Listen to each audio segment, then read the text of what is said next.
Welcome back to the Entrepreneurial Blueprint. Today we have a special guest, Paul Burkentine. Paul, how are you? Great, thank you. Thanks for being inviting me. Yeah, absolutely. So Paul, I've known you for a while through my dad, and I've seen you grow your company significantly. Past 5 years, and obviously there was a lot of growth before those 5 years as well. So could you just give us a little bit of an introduction on what your company does, the type of projects you guys do, and sort of the things you've been focusing on in the new year? Yeah. I've been in business for about 35 years. Started, everybody asked me, how did you start? Well, I started with one house, and we were building single family houses, selling them, and as time progressed, we eventually got into doing some of our own land development and subdividing properties and creating our own lots and doing all our own vertical build. Then we got into, probably early 2000s, we started getting into the rental business. Really, the Great Recession kind of pushed me more into that direction, although I had started a little bit before that. And yeah, so then, moving forward, probably over the last 6, 7, 8 years, our rental portfolio has grown tremendously, and we've been concentrating mostly building, townhome rentals and garden style apartments. So yeah, it's been a busy 5, 6 years. Yeah, and so I think that's a cool topic to start with. You obviously changed your business model into, I'm sure 2008 had a big impact on that, just like a lot of other developers. But you've also, like you said, 35 years. You've gone through a lot of presidential administration changes. This is the third administration change in 12 years. And politics aside, that whoever you vote for, whoever you don't vote for, how do you as a business owner plan when there's a lot of changes through these administrations that actually impact our businesses? Right now, the Fed just came out and said, well, that we probably won't touch interest rates this year as much as people expected. Right now, that has a big goes hand in hand with the new administration, and you have talks of tariffs, you have this and that. How do you sort of, obviously you have to plan accordingly, but also how do you sort of keep that background noise away from your company so you guys can just focus on what your plan is? Yeah, I mean, you definitely have to, I go back to, like the Great Recession, I call it. It's back in 2000, 6, 7, 8, 9. I remember back in that day, someone telling me that the economy, was going to be, the mode that we were in, which was, interest rates were not that great. Things were not selling, that this was going to last till 2014. I thought they were crazy. But, during that time, the administration then, I think it was the Obama days. And, we always have hopes when whoever's the president, you always have hopes that the economy is going to do well. And, you're going to just have to adjust and so forth. But, it also comes down to the, confidence of the people, the confidence of the market. I mean, you're playing against that. And so, if you move forward to today, although we see interest rates, may not get reduced here over the next 6, 7 months. I'm confident that the economy is going to do well. I'm confident that people in general are going to feel good about things, especially in the business world. So I feel like, in time, things will go in our direction. When you have these different, politics definitely plays a big part in it. And so you have to be able to adapt, like a chameleon. You have to be able to maneuver around the different things that get thrown at you. So, I mean, just like the last 4 years have been tough years. I mean, in the beginning, interest rates were decent, and then all of a sudden things jumped, and here we are, 7.5, 8% interest rates. And that has a big impact on our, on how we operate. So, I think at the end of the day, you just have to be able to maneuver around the things that get thrown at you. Yeah, and to that point that people have to feel good about the market, obviously, you need the citizens around the country to feel good for an economy to stay strong. But again, as a business owner yourself, it starts from the top down in your company, but also from the bottom up. Your employees need to feel good about the direction of your company, right? And so you have to sort of lead them, carve the path in which you want your company to go. And so, talk a little bit about how you keep your employees staying, one, motivated, but also two, feeling good about the direction of your company, and making sure that they know exactly what direction of the company you guys are going in. Yeah. So, I have three sons that are, running the main day-to-day part of the business. And so each of them have their own role.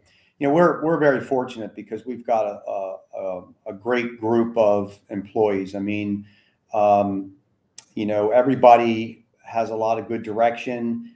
And, I find that, I try to make sure that I'm out and about with them each and every day. I mean, all of us, everybody knows who I am. Everybody knows who my three sons are, and we kind of, get involved in a lot of details. So, prior to the beginning of the year starting, we have our yearly meeting to discuss, how this past year went, and then also to discuss what the future year is looking like. And we've got a lot of good projects, so everybody has a lot to look forward to. We got our demand for what we're building is high, and so we're in a good position. I go back in time and I look back and I think my as I was growing the business, one of the things that I was always looking to do was create income producing assets that produce an income for our company. And that allows us to continue growing. And I also saw the need for, the, the need for rentals, mainly because, the housing market, the interest rates being what they were and what they are, and just the developing my lots is so expensive. And there's a need for these people. These people will either go and rent and stay in their particular homes until they're ready to buy, and so forth. So, this demand and this need has helped us, and that's really, the strong part of our company. And so, I think the employees see that.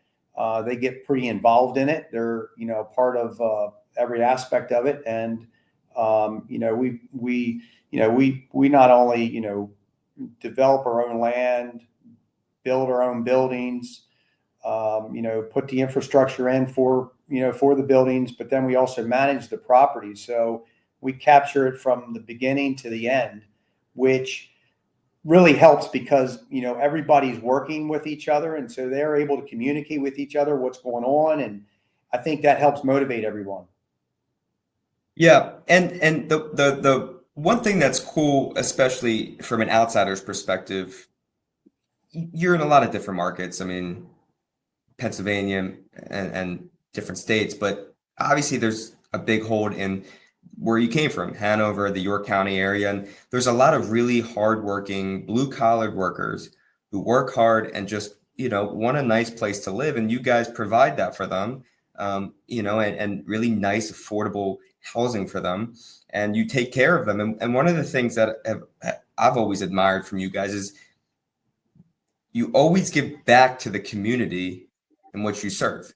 So you're not just asking them to rent from you, but you're also giving back. There's a lot of community service involved. And what's the importance of I guess, staying in keeping your roots in where you grew up, where you started your business? And I mean, you're growing exponentially, but you're still remembering the market that you came from. So what's the importance of giving back to this community to you? Yeah. So you're right, Matt. Like, these communities that we build in, I mean, I always tell people, human beings are building these communities. So we're not robots, so they're not perfect. But our overall goal is to build a place that we want to live in. I mean, I take it very serious and try to, um, you know, make the communities clean and take care of them and make sure that they're an environment that everybody enjoys to live in. You know, we participate in all aspects of the community. I mean, a lot of my employees are also on different committees throughout, the area that they're helping. So, that's very important. And so that's a large part of what we do in addition to, building the homes and renting them and so forth. So, but that is just as important as building the houses. I mean, really, we take it probably, a large part of my afternoon today is going to be, I'm working with some nonprofits that we're helping support. So that's where I'm headed after I'm done talking to you. Yeah, and that's great because again, at CR3, that's something that we make a big push for, and especially this year, we really want to give back to the community that we serve. I mean, your business is only as good as your customers. Your customers are the ones that are going to help drive your business, that are going to you want to give them a business that they not only you can be proud of, but they can be proud of, right? We Right. obviously do exterior remodeling. We put on a new roof, but it's more than just putting on a new roof. It's making the homeowner feel comfortable and safe and happy with the product that they're buying because it's not cheap, right? People that rent from you, it could be a quarter to a half of their paycheck, but they want to be proud of where they live. They want to be proud of the products and services they buy. And so, again, for the listeners that are listening, that's something that like, in 2025 I would especially stress is finding ways that you can serve your community beyond just giving them a product or a service, but giving back to them as well. Yeah, exactly. Very important. Yep. So I guess I want to just transition a little bit. So we've talked a little bit about, switching administrations and planning for 2025, but what about beyond that? Obviously, when you buy a piece of land, it's not just like you can throw up buildings in a year. It takes years upon years. It starts from buying, it starts from getting financing, then you got to get entitlements and you got to get surveys and yada, yada, yada. So what is your, I guess, your next 5 to 10 years look like? And where do you see the projection of your company going? And where do you see, I guess, other developers around the country going? I mean, I feel like there's a big change in the way the housing markets are going. And so what do you, I guess, see? Yeah. So, yeah, I mean, that's a good question. I mean, yeah, I think, you asked earlier about, working with the employees of the company. I mean, we share all that information with them so that they realize that not just what we're working on, where they're going to go next, what other projects we're going to be heading to. So, I mean, we're out right now, probably at least 7, 8, 9 years with projects that are on the books. We're projecting, this year we're projecting 12 to 1,500 rental units that we're going to be, building and getting occupancy on. And so, yeah, it takes, it takes us when we find a piece of property that we want, an area that we want to build in. It takes us a few years just to get that to where it's through the approval process. So, and then now you got to build it, you got to, get it constructed and so forth. So, some of these projects that we haven't started, they're 7 years away from being completed. So yeah, and that's a large part of our business. I mean, we have an engineering aspect to our company, and that's what those guys work on. And one of my sons runs that part of the business. So, but I think the market is going to continue to be strong in what we do. There's going to continue to be a need for what we build. the important thing is you got to make sure that, you got to watch the saturation of the different markets that we're in. That's very important. So you gotta really be in tune to what everybody else is doing around you. We were ranked 25th in the country in multifamily building, which was a big deal this year for us. So obviously we're doing something right, and we're growing. We are in multiple states. Mainly our concentration has been, obviously over the years locally, within an hour of our main headquarters here in Hanover. And but there's no slowing down for us. I mean, we're continuing to grow and build homes for people to live in. Yeah, and as we're nearing the end of the podcast, and just it's just one more question because I've always been intrigued by this, and for companies out there that are listening that may be looking to start a new business, or maybe looking to expand in different states, the where you have it, there's different rules and laws, and there's different people you have to deal with, obviously in Hanover and Pennsylvania. But as you move to new states, there's different laws you have to abide by. There's different laws, there's different codes, and different people you have to meet to get what you need, to get what you want done. When you're expanding to new states, how do you make that adjustment when you have to go outside your comfort zone from the stuff you're not so familiar with the way you are in Pennsylvania? So you're expanding to a down south. How do you learn the new laws and codes while staying on your timeline? Yeah, there's definitely a learning curve. I mean, you got, it's like anything else. You get to know the people that are working in that area, and it takes time. I mean, we go to these different states, and they don't know us, from Adam, and it takes them to understand that we're not just there to throw something up. We're there to build something nice, create a nice product, nice home for people to rent, and so.